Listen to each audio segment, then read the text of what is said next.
Bom dia, quarto ano. Vamos para a nossa aula remota de História.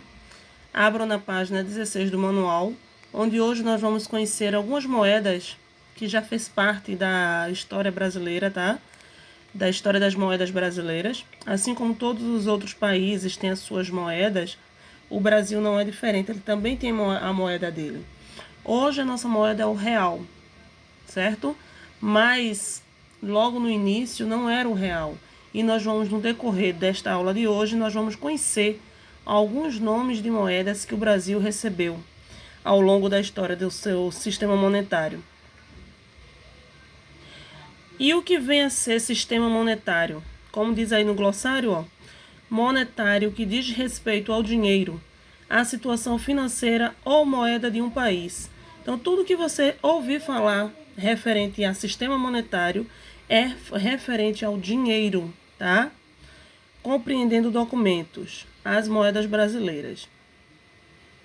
Ita aprendeu que cada país tem a sua moeda e o Brasil não é diferente. A história monetária do nosso país é bem interessante.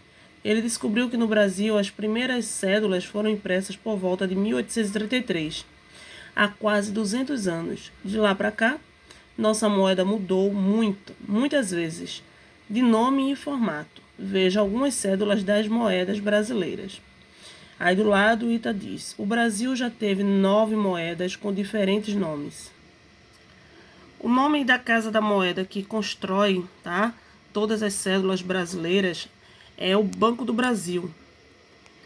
Aí ele sempre vai vir em cima das cédulas, tá? O nome do Banco do Brasil, porque ele é a Casa de Moedas do Brasil. A primeira moeda que a gente teve foi o chamado Conto de Réis, tá? Essa aqui que vocês estão vendo, por exemplo, ó, ela é um conto de réis. E ela foi de 1923. Essa daí. A do lado, eu já tenho Cruzeiro, que já foi um pouquinho mais tarde, 1949. Depois veio o Cruzeiro, tá? E essa daí é de 1970, essa cédula daí desse cruzeiro. Aí representa 10 cruzeiros. Logo depois do cruzeiro, a moeda foi trocada para cruzados novos, tá? Em 1990, essa moeda daí, ela foi trocada de cruzeiros para cruzados novos. Aí eu tenho 10 mil cruzados.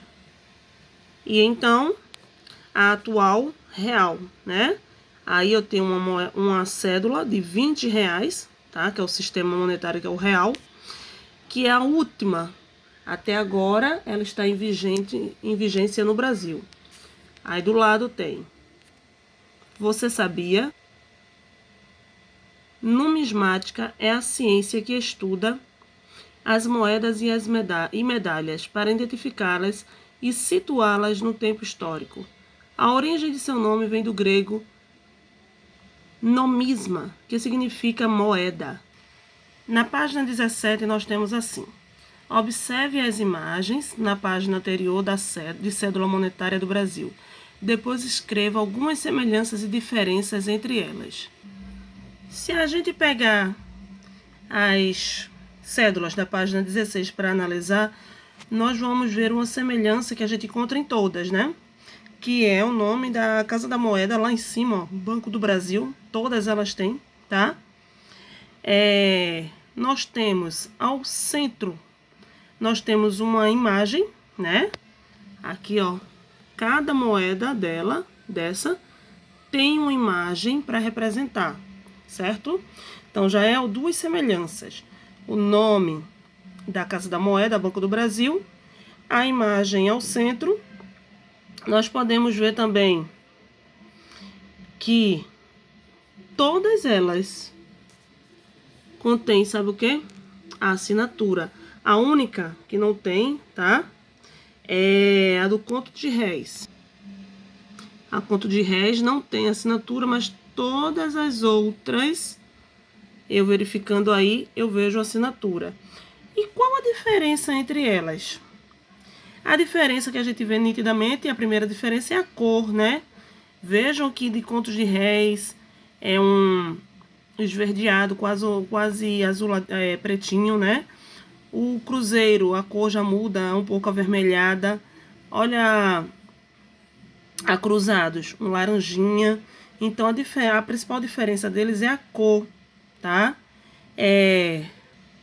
Vejam que os valores dessas moedas, elas não estão todas no mesmo local. Vejam que cada um aqui, ó, se a gente observar, eu tenho o valor das moedas, ó, em locais distintos, né? Vejam que não é no mesmo local. Então, essa também é uma diferença que vocês podem colocar. Segundo quesito, uma resposta pessoal. Você já viu alguma cédula antiga? Se você já viu, você vai dizer quem lhe mostrou. Terceiro, por que você acha que algumas pessoas guardam notas antigas? É uma resposta pessoal também, tá? Mas só para falar para vocês compreender que muitas pessoas guardam moedas antigas, notas antigas também, para colecionar.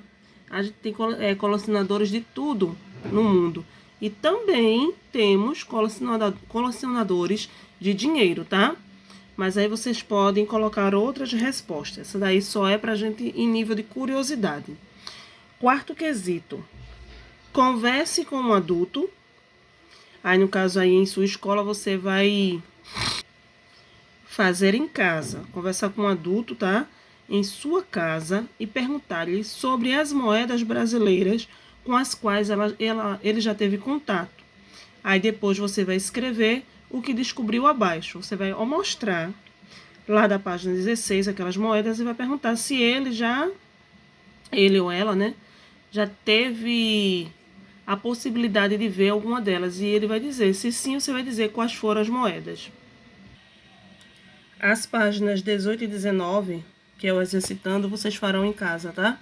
E agora nós vamos para a página 20 e vamos descobrir quem foi que inventou o comércio.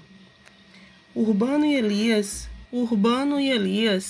acharam muito interessante como a tecnologia transformou as formas de fazer comércio. Mas agora eles querem saber como era o comércio antigamente. Vejam, nem sempre foi assim do jeito que o comércio é hoje em dia, né? Começou-se inicialmente o comércio com as trocas, tá? Depois surgiu a necessidade de ter o dinheiro, porque apenas trocar não valia tanto a pena assim, por conta que a gente viu na outra aula passada, da semana passada, que havia muitas confusões, muitas diferenças entre essas trocas, né? Que às vezes não eram justas. Então daí surgiu a necessidade das primeiras moedas. E a gente também viu que as primeiras formas de comércio, elas eram feitas do que se plantava, do que se criava e levava até o comércio para fazer as suas trocas. Na aula passada também eu deixei para vocês fazerem uma atividade sobre o comércio de pulgas, né? E quem assistiu ao vídeo e quem pesquisou mais um pouquinho viu que o comércio de pulga nada mais, nada menos é do que uma feira de antiguidade, tá? Que vende de tudo. Este comércio, ele era feito e ainda existe em muitos locais a céu aberto, tá? Ao ar livre, num espaço bem grande, onde você vai em busca de antiguidades e recebeu esse nome, comércio de pulgas, porque havia muitas trocas lá no passado de roupas que vinham empestadas de pulgas. Então daí surgiu o nome comércios de pulgas, mas comércios de pulgas, ele é nada mais nada menos do que uma feira de antiguidade, onde se vendia de tudo e no início eram trocas, e agora a gente pode ir também para fazer trocas em alguns locais e utilizar o dinheiro, tá? Urbano e Elias acharam muito interessante como a tecnologia transformou as formas de fazer comércio, mas agora eles querem saber como era o comércio antigamente. Mas quando foi que surgiu o comércio? Eu também quero saber. Há muito tempo para atender às necessidades das pessoas. Lúcia foi até a estante buscar um livro que tratava de assunto do assunto para melhor, explicá-lo. A Urbano e Elias, junto eles viram que não existe uma data que indique exatamente quando as atividades comerciais tiveram início, mas os historiadores acreditam que o comércio tenha surgido logo após os grupos humanos terem se tornado sedentários.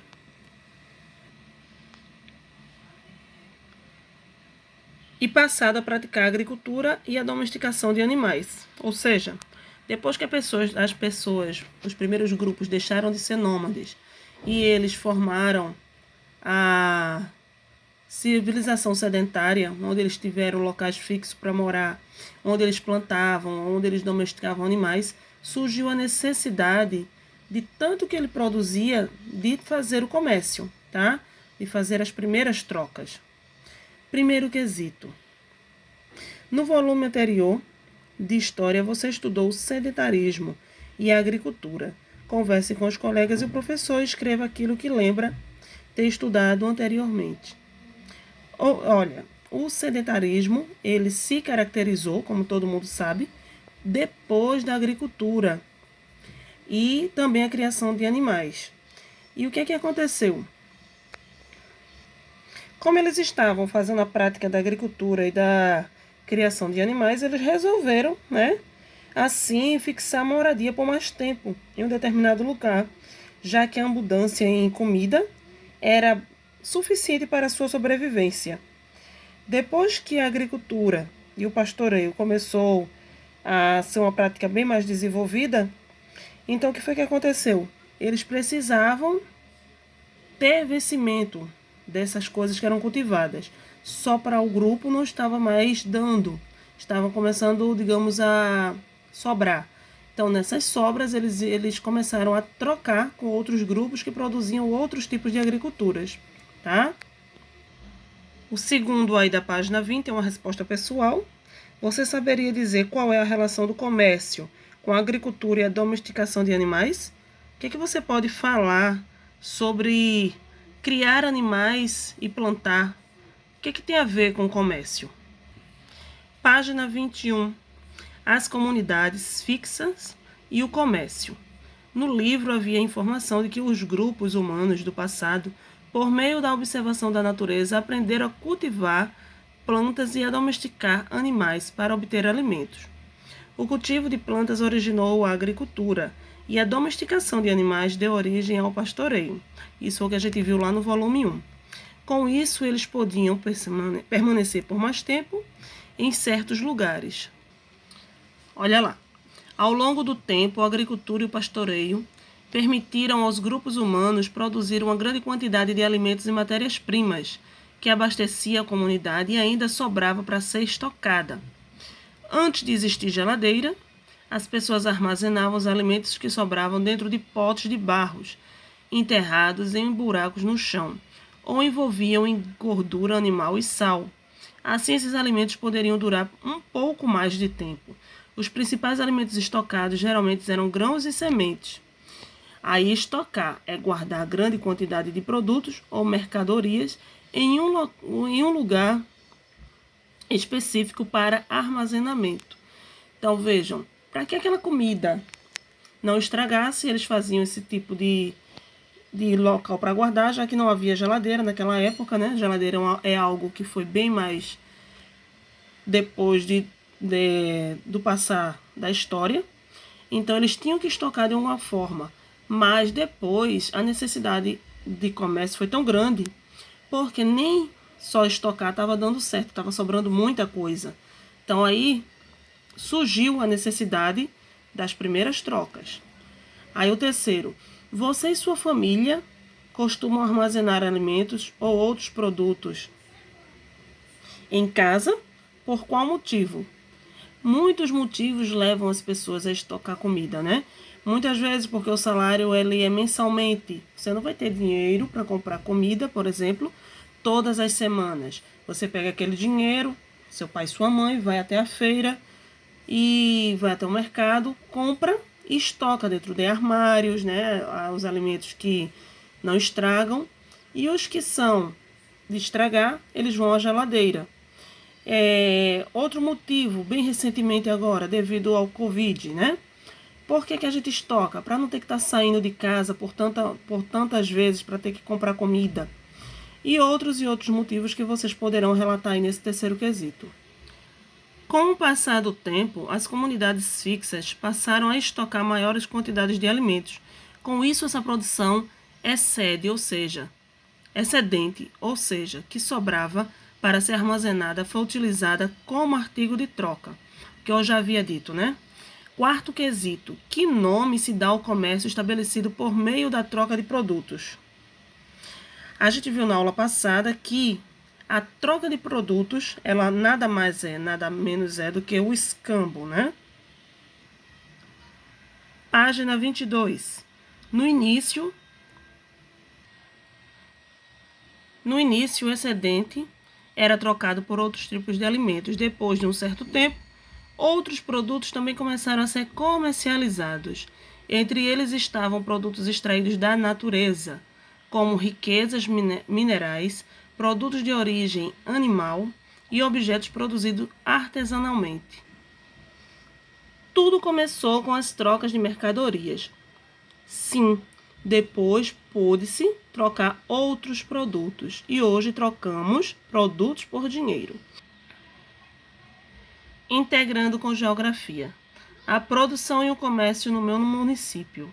As primeiras relações de comércio foram estabelecidas por meio do escambo, ou seja, pela troca, de produtos vindos do campo, resultantes da agricultura e da criação de animais.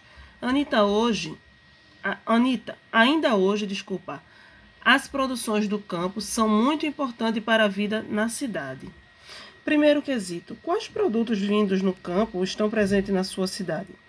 Essa é uma resposta pessoal, mas a gente pode lembrar, por exemplo, de alguns produtos que vieram lá do campo e eles foram colocados na cidade de forma para ser comercializado, tá? Nós temos na cidade, por exemplo, os supermercados, que hoje eles podem agregar em um espaço só muitos tipos de produtos. Então, eu posso ter produtos industrializados, né? Que precisou das indústrias para poder se produzir, mas eu também tenho frutas, verduras que vieram do campo, tá? E estão sendo produzidas estão sendo comercializadas nos supermercados da cidade. Aí você vai pensar em alguns produtos e colocar aí uma resposta pessoal. Segundo, na cidade onde você vive, o comércio dos produtos vindo do campo é realizado por meio do escambo ou com o uso do dinheiro. Hoje em dia, o escambo ele foi mais deixado do lado, né? Hoje em dia a gente utiliza mais, com toda certeza, o dinheiro, tá? Terceiro, pensando na relação campo e cidade, é possível dizer que esses dois espaços realizam trocas de produtos? De que maneira? Vejam bem. Isso é uma relação que tanto a cidade quanto o campo, depende do outro. Tanto a cidade precisa dos produtos que vêm do campo, tá? Como o campo também precisa dos produtos que venham da cidade. Como, por exemplo, lá no campo eu tenho os produtos com matérias-primas, né? Que é levado para a cidade para ser industrializado. E o que é que acontece? Esses produtos eles acabam voltando para o campo para que as pessoas possam introduzir na sua alimentação. Como, por exemplo, a manteiga. Também existe a manteiga artesanal, tá? Mas a que dura mais, com certeza, vai ser industrializada. Isso aí vai precisar da cidade. Como, por exemplo, também os bens mais duráveis, como carros que são produzidos na cidade. Então, campo e cidade, eles sempre estão fazendo trocas de produtos entre eles, tá? Vamos lá para a última página de hoje. Tipos de comércio. Na casa de Ita, ele e a mãe também estavam conversando sobre o comércio e sua história. Quando Cairapaipa chegou em casa, Ita foi logo contar o que descobriu. Hoje descobri alguma coisa sobre a origem do comércio. Que interessante. Me conta o que você descobriu. Ita falou a respeito de como os primeiros grupos humanos trocavam seus produtos por meio do escambo. E como, desde então, o desenvolvimento do comércio criou uma diversidade de formas de comercializar produtos e serviços. Caraipapa perguntou a Ita qual era a diferença entre o escambo e as trocas comerciais que ocorrem nos dias de hoje. Ita pensou um pouco antes de responder. Aí, primeiro quesito. Você saberia responder a pergunta de Caraipapa? O que você diria? Essa é uma resposta pessoal, mas para produzir essa resposta nós temos que levar em conta, tá? Que o escambo feito antigamente, eles eram troca de produtos, um produto pelo outro. Hoje em dia não é assim. Hoje em dia, esse comércio entre as trocas comerciais, ela é feita através do dinheiro, certo? O campo e a cidade, por exemplo, eles não vão trocar produtos um pelo outro em forma de escambo. Ele vai fazer a troca do produto, mais o produto em troca de dinheiro. A mesma coisa, saiu do campo, veio para a cidade a matéria-prima. Chegando na cidade, a matéria-prima vai ser vendida, tá? E em troca, o campo vai receber o dinheiro. Se as coisas vão sair da cidade para o campo, igualmente, vai ser vendido para o campo em troca de dinheiro. Caraipapa quis mostrar a Ita alguns tipos de comércios presentes na cidade hoje em dia. Para isso, ele decidiu, junto com o filho, abrir um jornal e procurar imagens de alguns desses exemplos. Vejam o que eles encontraram. Aí nós vamos ficar com essas duas imagens, tá? Que é o comércio ambulante e o comércio varejista. O comércio ambulante é aquele comércio que eu sou de forma informal, tá? Eu trabalho para mim mesma, muitas vezes, e eu tenho que estar me deslocando de um local para o outro para fazer essa venda. Já o comércio varejista é quando eu comercializo poucas peças, poucos produtos, tá? Em um determinado local. Nós vamos ver lá na próxima aula, na semana que vem, que tem outros tipos de comércio. Entre eles também o da forma de atacado, tá? Que quando eu tenho um comércio atacadista, é quando eu compro ou eu vendo em grandes quantidades, tá? Mas aí hoje nós vamos ficar com o comércio ambulante e com o comércio varejista. O varejista ele vende poucas quantidades em um determinado local, tá? Que vocês tenham uma quinta-feira super abençoada e até a próxima aula. Beijão, amores!